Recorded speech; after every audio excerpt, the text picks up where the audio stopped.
आप बार-बार वोकैब्युलरी के लिए वर्ड लिस्ट डाउनलोड करते हो, 20 तक वर्ड्स याद भी कर लेते हो और फिर वीकेंड तक सब कुछ भूल जाते हो, तो ये आप नहीं, आपका सिस्टम फेल हो रहा है। इन टॉपिक्स पर महाराष्ट्र एमबीए सीईटी के क्वेश्चंस बेस्ड होते हैं। ये कुछ एग्जाम्पल क्वेश्चन हैं। अभी सॉल्व नहीं करेंगे, बस टेस्ट के नेचर को समझेंगे। ध्यान से देखो, जीआरई लेवल के हाई फाई वर्ड्स नहीं हैं ये। कॉन्टेक्स्ट के अकॉर्डिंग आप मीनिंग समझ सकते हो या नहीं, यही टेस्ट हो रहा है। तो अगर आप ज़ीरो से स्टार्ट कर रहे हो, तो यकीन मानो आपको कोई दूसरा वर्ड लिस्ट नहीं चाहिए। आपको एक सिस्टम चाहिए जो आपकी रियल लाइफ में फिट हो जाए और डेली रूटीन के साथ-साथ आप अपनी इंग्लिश वोकैब्युलरी बढ़ा सको, बिना एक्स्ट्रा टाइम लगाए हुए। इसको 3 लेवल में हम सीखेंगे। लेवल 1 है डेली एक्सपोज़र, कि आप अपनी वोकैब्युलरी इम्प्रूव करोगे बिना एक्स्ट्रा पढ़ाई किए हुए। सबसे पहला है एक्टिवली रीड करना। जैसे छोटे बच्चे बोल-बोल के रीड करते हैं ना, बिल्कुल उसी तरह आपको बोल-बोल कर रीड करना है।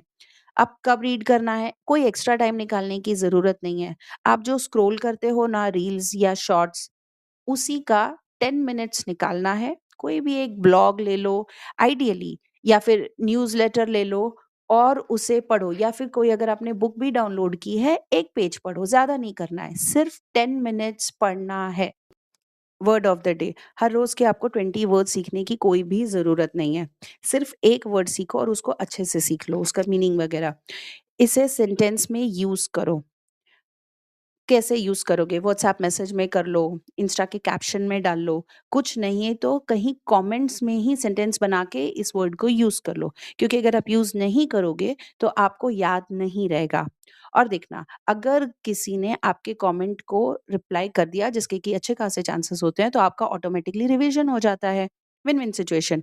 और ध्यान से, अगर आप हर रोज़ के सिर्फ 1 वर्ड को भी सीखते हो ना, तो भी साल के एंड में आपने 365 वर्ड्स सीख लिए हैं इंग्लिश के, जो कि अबव एवरेज है। ठीक है? नेक्स्ट है लर्न वर्ड्स इन कॉन्टेक्स्ट। जब भी आपको कोई नया वर्ड मिलता है, जैसे कि न्यूज़ में, लिंक्डइन में, नेटफ्लिक्स के कैप्शंस में, तो रुको, बिल्कुल वहीं पे रुक जाओ और जाके इस वर्ड का मीनिंग पता करो, इसको यहीं के यहीं समझ के लो। ऐसा नहीं कि मेरा तो शाम का पढ़ने का टाइम है तो मैं शाम को पढ़ूँगी, नहीं, बिल्कुल अभी इसका मीनिंग पता कर लो, ठीक है? स्टडी टाइम का वेट मत करो, वोकैब्युलरी रियल लाइफ सिचुएशन में ही ग्रो करती है। नेक्स्ट है लेवल 2, 5 मिनट स्मार्ट टेक्निक्स। इन टेक्निक से आप अपनी लर्निंग की स्पीड बढ़ा दोगे। सबसे पहले है मॉर्फेमिक एनालिसिस, रूट्स, प्रीफिक्सेस और सफिक्सेस को समझ के लेना। एक्सप्लेन नहीं करती, सीधे एग्जाम्पल पे आते हैं। देखो, वर्ड अनकंफर्टेबल, ठीक है, इसे 3 पार्ट में अगर डिवाइड करेंगे, एक है प्रीफिक्स, प्रीफिक्स जो पहले फिक्स होता है। उसके बाद आता है रूट, रूट जो असल मेन वर्ड है। नेक्स्ट है सफिक्स, सफिक्स जो बाद में यानी कि लास्ट में ऐड होता है। प्रीफिक्स में है अन, अन का मतलब नॉट, नहीं। ओके, कंफर्ट आपका रूट है, कंफर्ट का मतलब है आसान होना, आराम। ओके, एबल सफिक्स है, यानी कि आप एबल हो कि नहीं, आपकी कैपेबिलिटी है कि नहीं ये काम को करने के लिए, आप केपेबल हो या नहीं। इन सबको अगर एक साथ ऐड कर देंगे, तो अनकंफर्टेबल का मतलब है not capable of being at ease. वो जो आराम नहीं कर सके वो है, या आराम ना दे सके वो है अनकंफर्टेबल। एक ऐसा ही वर्ड है ऑड, ऑड का मतलब होता है सुनना। तो इसके आसपास में जो वर्ड्स आप सुनते हो वो है ऑडियो बुक, ऑडियंस। देखा, अगर आप इस तरह से रूट सीख जाओगे तो आपके लिए बहुत ईजी होगा वर्ड के मीनिंग को पहचानना। इसके लिए एक इन डेप्थ वीडियो जल्दी बना दूंगी, अभी के लिए सिर्फ लिंक पकड़ने की कोशिश करो। नेक्स्ट है निमोनिक्स। अगर कोई भी वर्ड और उसका मीनिंग आपको बहुत डिफिकल्ट लग रहा है और फिर आप उसको याद नहीं रख पा रहे हो, तो उसके आसपास में एक फनी सी इमेज क्रिएट कर दो। हमारा दिमाग जो है वो विजुअल्स को ज्यादा अच्छे से याद रख सकता है कंपेयर टू प्लेन डेफिनेशंस जो हम रखते हैं, वो ऐसे याद नहीं हो पाएंगे। विजुअल्स बना लोगे उसके आसपास में कोई पिक्चर या कोई इवेंट, तो आपको अच्छे से याद रहे, ठीक है, आपको अच्छे से याद रहेगा। चीजों को प्रैक्टिकल रखने की कोशिश करो।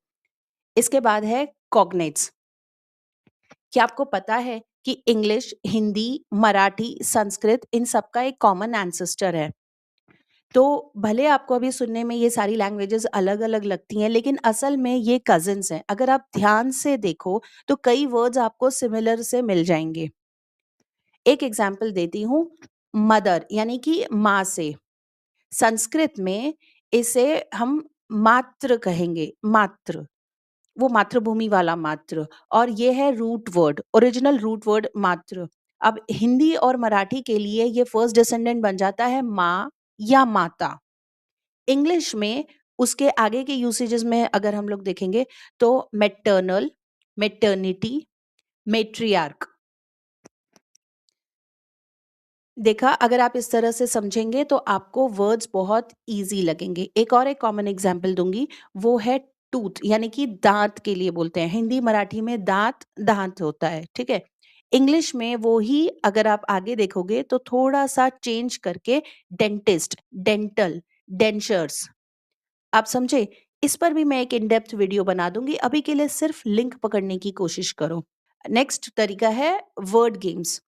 हम लोग मोबाइल गेम्स तो खेलते ही हैं, सब खेलते हैं, और वो खेलने के लिए कोई मना नहीं कर रहा है, लेकिन सिर्फ मोबाइल गेम्स का ही 10 मिनट्स निकालना है और कोई वर्ड गेम खेल लेना है या फिर कोई क्रॉसवर्ड सॉल्व करना है सिर्फ 10 मिनट्स के लिए। जितना सॉल्व होता है उतना ही, 10 मिनट्स खत्म होते ही बंद कर दो ये काम। वही टाइम लगेगा, लेकिन एक स्मार्टर आउटपुट, और आगे के लिए, फ्यूचर के लिए आप बिल्ड कर रहे हो अपनी लैंग्वेज को, जो कि बहुत ज्यादा काम आने वाली है। नेक्स्ट देखेंगे लेवल 3, ये है वीकली रिटेंशन सिस्टम। आगे बढ़ने से पहले एक बार हम सोचते हैं कि बच्चे फेल क्यों हो जाते हैं वोकैबुलरी में, इतना भी तो मुश्किल नहीं है। देखो, रियल बात ये होती है कि बच्चे जो है, स्टूडेंट्स आइसोलेटेड वर्ड्स को सीखते हैं, एक एक करके वर्ड सीखते हैं, कोई कॉन्टेक्स्ट वगैरह पे ध्यान नहीं दिया, बस 20 वर्ड लिए रट्टा मार दिया। रिविजन तो खैर हम बचपन से आज तक करते ही नहीं है, सुनते हैं करना है लेकिन करते नहीं है, यूज़ नहीं करते हैं, सिर्फ वर्ड्स ही याद कर लिए, मीनिंग्स याद कर लिए, यूज़ करने का मौका ही नहीं मिला, और डर से पढ़ते हैं, डर के आगे ही असली जीत है, और इसीलिए हम फेल होते हैं क्योंकि हम डर के आगे बढ़ ही नहीं रहे हैं। ठीक है? तो यहाँ पे बेसिकली आपको हर हफ्ते एक दिन पकड़ के रिवाइज़ करना है, जहाँ मौका मिले रिवाइज़ करना है। रिवाइज़ करने के लिए देखो, सबसे पहले एक नोटबुक या जर्नल बनाओ।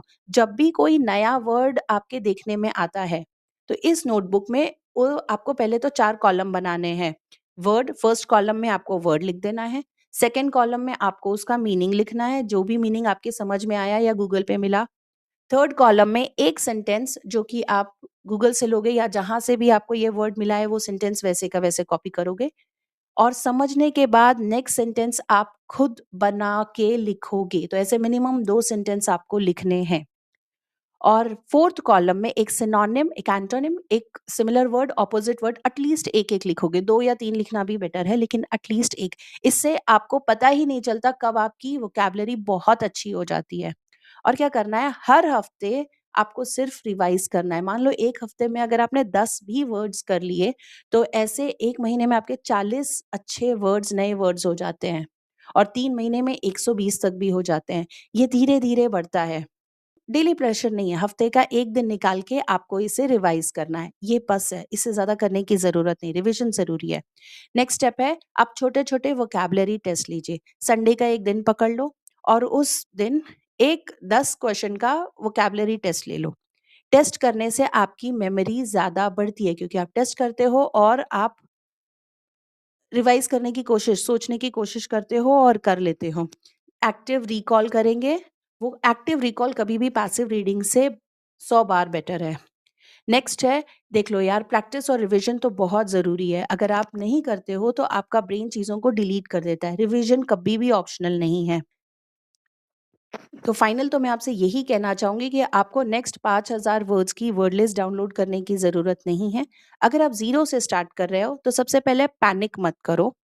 छोटे से स्टार्ट करो, 1 दिन के 1 या 2 वर्ड से स्टार्ट करो, लेकिन कंसिस्टेंटली करो। 3 महीने में आपको रियल चेंज दिख जाएगा। तब तक के लिए मेरे साथ बने रहो और प्लीज़ चैनल को सब्सक्राइब कर लो।